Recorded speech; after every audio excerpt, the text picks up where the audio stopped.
Kérékou Mathieu déguerpit de chez lui comme un vulgaire locataire qui n'a pas payé son loyer. Albert Tevoidjire a préféré s'en aller avant de voir se commettre ce crime de lèse-majesté qui n'en a aucun béninois digne de ce nom. L'imposture de la rupture s'étend désormais jusqu'aux manes de nos ancêtres, au rang desquels figure bien sûr l'illustre Mathieu Kérékou. Pourquoi donc Talon Patrice s'acharne-t-il sur l'héritage de son prédécesseur? Compatriote béninois, il faut souffrir de cécité intellectuelle pour ne pas le savoir. Mathieu Kérékou et Talon Patrice, c'est comme l'eau et l'huile. Il est quasiment impossible de mélanger ces deux éléments. Mathieu Kérékou a toujours vu en Talon un danger pour la République. Il n'a d'ailleurs point hésité à le faire arrêter. Et Talon Patrice, qui n'était à l'époque qu'un simple citoyen, n'a pu en réchapper que grâce à sa dextérité à escalader les murs. Tout oppose les deux hommes. Kérékou s'est sacrifié pour le peuple qu'aujourd'hui Talon exploite sans vergogne. Non, Kérékou n'a pas bradé le patrimoine économique du Bénin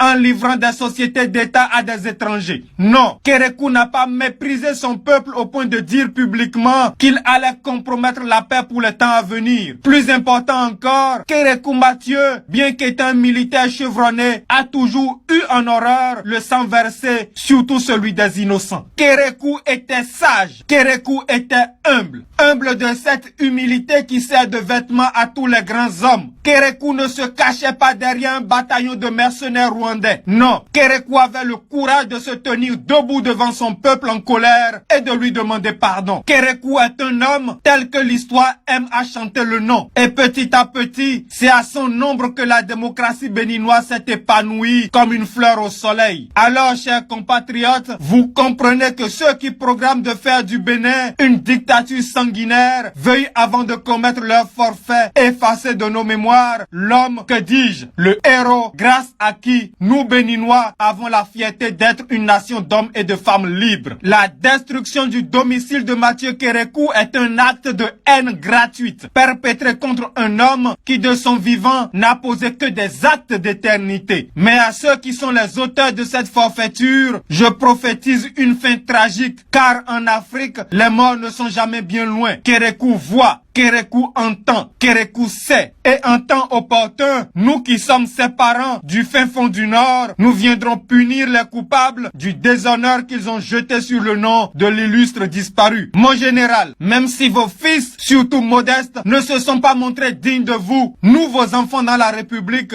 nous vous promettons solennellement que cet affront sera puni. Quand le Bénin aura retrouvé le cours de son destin, c'est des doubles WC que nous construirons sur les tombes de ceux qui ont craché au visage de Kérékou Mathieu. C'était votre frère, à vendredi. Y'en